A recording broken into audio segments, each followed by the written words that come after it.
नमस्कार। मैं डॉक्टर माधुरी आज आप सबको हिंदी व्याकरण और रचना भाग 1 के ध्वनि और वर्ण के बारे में बताने जा रही हूँ।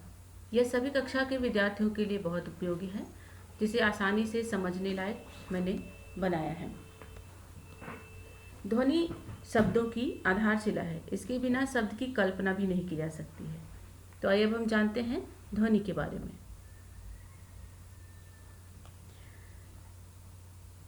जब मनुष्य की वाग इंद्रियों द्वारा कोई वर्ण व्यक्त किया जाता है तब उसे हम ध्वनि कहते हैं, जैसे अ, आ, ई इत्यादि। इसके लिखित रूप को ही हम वर्ण कहते हैं। ध्वनि बोलने और सुनने में आती है, लेकिन वर्ण लिखने और पढ़ने में देखे जाते हैं। अतः सबसे पहले यह है कि वर्ण क्या है। तो वर्ण सबसे छोटी इकाई है ध्वनि की, अर्थात वर्ण उस मूल ध्वनि को कहते हैं जिसका खंड नहीं किया जा सके, जैसे अ, आ, ई, क, ख इत्यादि। अभी हम यहाँ पे जानते हैं कि जो ध्वनि है वो तो सभी सभी कुछ ऐसे हैं जो क्रिया के रूप में भी होते हैं, निर्जीव वस्तुओं से भी होती है, और क्रिया विशेषण के रूप में होता है, जैसे कराहना वगैरह से भी, जब जमाई लेना, खराटे लेना, इनसे भी कुछ ध्वनियाँ निकलती हैं। लेकिन जो हम शब्दों में, जो बोलियों में प्रयोग किए जाते हैं, उन्हें हम वर्णों के द्वारा निरूपित करते हैं, जिसे हम लिपि या चिन्ह से भी जानते हैं। वर्ण, अब इसी से हम समझते हैं कि ध्वनि को व्यक्त करने के लिए हम वर्ण का प्रयोग करते हैं, और वर्णों से ही मिला करके हम एक शब्द बनाते हैं। तो वर्ण क्या है? वर्ण हमारी उच्चारित भाषा यानी कि वाणी की सबसे छोटी इकाई है। इन्हीं इकाइयों को मिलाकर शब्द समूह या वाक्य की रचना होती है। हिंदी में मूलतः 52 वर्ण हैं और इन्हीं वर्णों के समूह को वर्णमाला कहते हैं। इसे हम इस तरह भी समझ सकते हैं कि वर्ण वह सबसे छोटी ध्वनि है जो कान का विषय है और जिसके टुकड़े नहीं किए जा सकते हैं। वर्ण हमारी उच्चारित भाषा की सबसे छोटी इकाई है। इन्हीं इकाइयों को मिलाकर शब्द समूह या वाक्य की रचना होती है। अभी हम समझते हैं हिंदी के वर्ण। हिंदी के वर्ण को 2 भागों में बांटा गया है, स्वर वर्ण और व्यंजन वर्ण। स्वर वर्ण क्या है? स्वर वर्ण उन वर्णों को कहते हैं जिनका उच्चारण बिना किसी अवरोध का मतलब जिसके उच्चारण में जब हम स्वर ग्रंथ से, जब हमारे कंठ से कोई आवाज़ निकलती है और वो बिना किसी अवरोध, बिना किसी विरोध के, बिना किसी टकराहट के निकलती है, तो उनके उच्चारण में जो स्वतंत्रता होती है उसे हम स्वर वर्ण कहते हैं। इनके उच्चारण में किसी अन्य वर्ण की सहायता नहीं ली जाती है। हिंदी में स्वर वर्णों की संख्या 11 है। स्वर वर्णों को 3 भागों में बांटा गया है, ह्रस्व स्वर और दीर्घ स्वर, संयुक्त स्वर।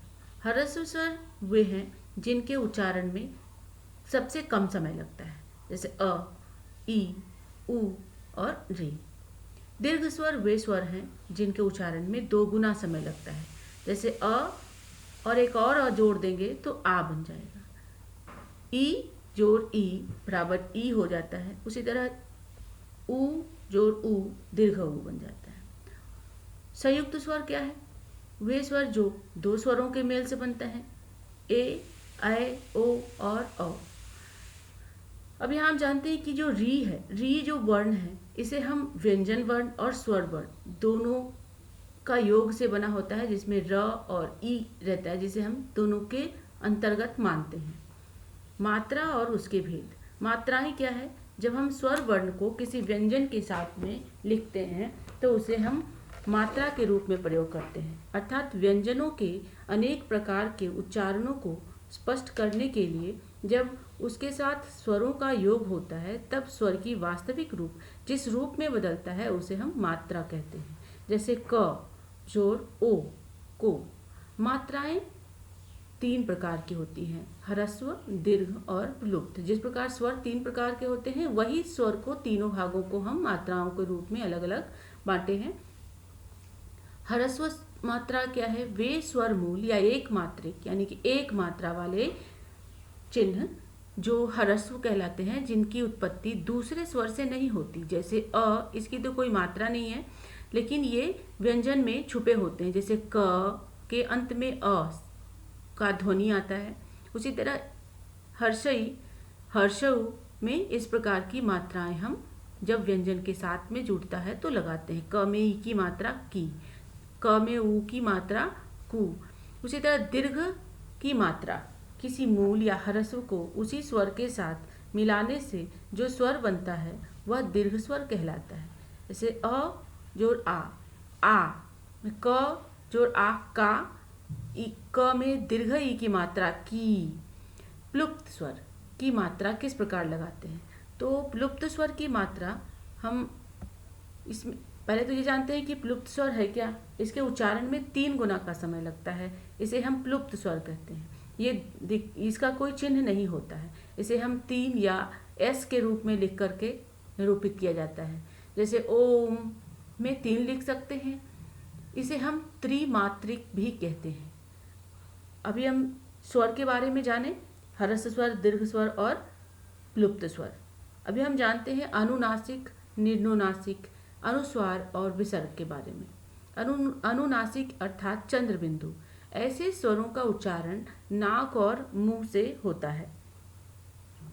जैसे इसके उच्चारण में लघुता यानी कि बहुत कम समय लगता है, जैसे गांव, छांव इत्यादि। अनुस्वार, जब स्वर के बाद अकेला व्यंजन, जैसे एक अंग के बाद में ग है, यहाँ अ क्या है? स्वर है, ग है व्यंजन, तो जिसकी ध्वनि नाक से निकलती है उसे हम अनुस्वार लगाते हैं। जैसे अ में अनुस्वार अंग, ग में दीर्घ ऊ की मात्रा र, अंगूर।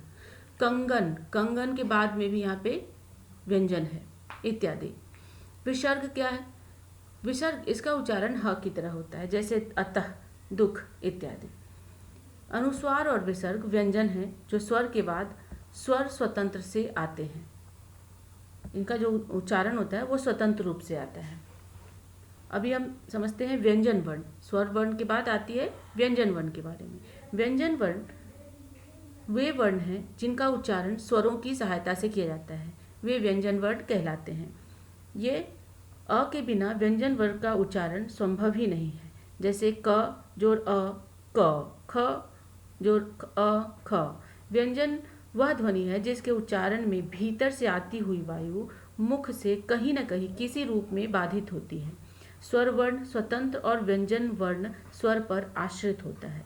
हिंदी में व्यंजन वर्णों को 3 भागों में बांटा गया है और हिंदी में कुल व्यंजन वर्णों की संख्या 33 है। सबसे पहला है स्पर्श व्यंजन। क वर्ग से प वर्ग तक सारे वर्ण स्पर्श व्यंजन वर्ण के अंतर्गत आते हैं। वही अंतस्थ व्यंजन के अंतर्गत य, र, ल और व आता है। उसके बाद है ऊष्म व्यंजन। ऊष्म व्यंजन में तालव्य श, मूर्धन्य श, दंत स और ह है। संयुक्त व्यंजन क्या है? संयुक्त व्यंजन 2 या 2 से अधिक व्यंजनों के मेल से बनते हैं, जैसे क्ष, त्र, ज्ञ। क्ष में क और श है, त्र में त और र है, ज्ञ में ग और य है। इस प्रकार हम संयुक्त व्यंजन के बारे में समझ लिए। अभी हम व्यंजनों के उच्चारण स्थान के आधार पर उनका हम वर्गीकरण करते हैं। जैसे कंठ उच्चारण स्थान में कौन कौन से वर्ण आते हैं? कंठ, कंठ से क वर्ग के सारे वर्ण कंठ के उच्चारण स्थान में आते हैं, जैसे क, ख, ग, घ, अंग। ये सभी कंठ है इनका उच्चारण स्थान। तालव्य का उच्चारण स्थान कौन से वर्णों का है? च वर्ग के सारे वर्ण य और तालव्य श, ये सभी तालव्य इनका उच्चारण। तालु, तालु मुख का ऊपर का हिस्सा होता है, जीभ के ऊपर का, उसे हम तालु कहते हैं। दंत क्या है? जो दांत, जो दांत से, जिनका उच्चारण दांत से अवरोध होकर के निकलता है, जैसे त वर्ग के सारे वर्ण, ल, दंत्य स और ज, इसीलिए हम दंत्य स भी इसे कहते हैं। ये ल भी दंत्य वर्ण उच्चारण स्थान है। इसके बाद है मूर्धन्य, जिसमें मुख से टकरा करके हवा निकलती है, जैसे ट, ठ, ड, ढ, ण, फिर ढ, र और श, मूर्धन्य श। ओष्ठ, जिसका ओठ उच्चारण स्थान है, जब ओठ अवरोध होती है हवा ओठ से, जैसे प वर्ग से प, फ, ब। देखते हैं कि प वर्ग के सारे वर्णों के उच्चारण में हमारे ओठ जो है आपस में सटते हैं, इसे हम ओष्ठ, इसका उच्चारण स्थान है। दंत्योष्ठ मतलब दांत और ओठ, व और फ। नासिक्य, अंग, र, अंग, इय, ण, सभी पंचम अक्षर नासिक्य में आते हैं। कंठ और तालव्य, यानी कि कंठ और तालु इनके उच्चारण स्थान है ए और ऐ। अब हम समझते हैं स्वर यंत्रियों, मतलब हमारे कंठ के में जो कंपन होता है उसके आधार पर भी वर्णों का भेद किया गया है। हिंदी एक ऐसी भाषा है जिसमें वैज्ञानिकता के आधार पर इनके वर्णों को नाम नाम से पुकारा, इसका लिपि दिया गया है, इसके चिन्ह दिए गए हैं, उनके कंपन, उनके ध्वनि के माध्यम से। इसीलिए इसमें हमें ध्वनि के बारे में जानना सबसे ज़्यादा जरूरी होता है। उसके बाद हम वर्णों के बारे में समझते हैं, फिर वर्णों के भेद के बारे में समझते हैं। उसके आधार पर हम यहाँ स्वर यंत्रियों में जो कंपन होता है उसके आधार पर वर्णों को किस प्रकार अलग अलग किया गया है। उसमें दो हैं, सघोष और एक होता है अघोष। सघोष क्या है? जिन वर्णों के उच्चारण में हवा स्वर यंत्रिका यानी कि गले से, कंठ से टकराकर बाहर निकलती है और घर्षण पैदा होता है, वे सघोष वर्ण कहलाते हैं। स्वर में कौन कौन से? सारे स्वर अ से लेकर औ तक जो 12 हैं वो सभी सघोष के अंतर्गत आते हैं, सघोष वर्ण कहलाते हैं। उसी तरह व्यंजन में आते हैं क वर्ग से प वर्ग के सभी तीसरा, चौथा और पांचवा वर्ण, अर्थात क वर्ग में कौन कौन तीसरा पांचवा है? ग, घ और अंग। उसी तरह च वर्ग में ज, झ, इय। प वर्ग में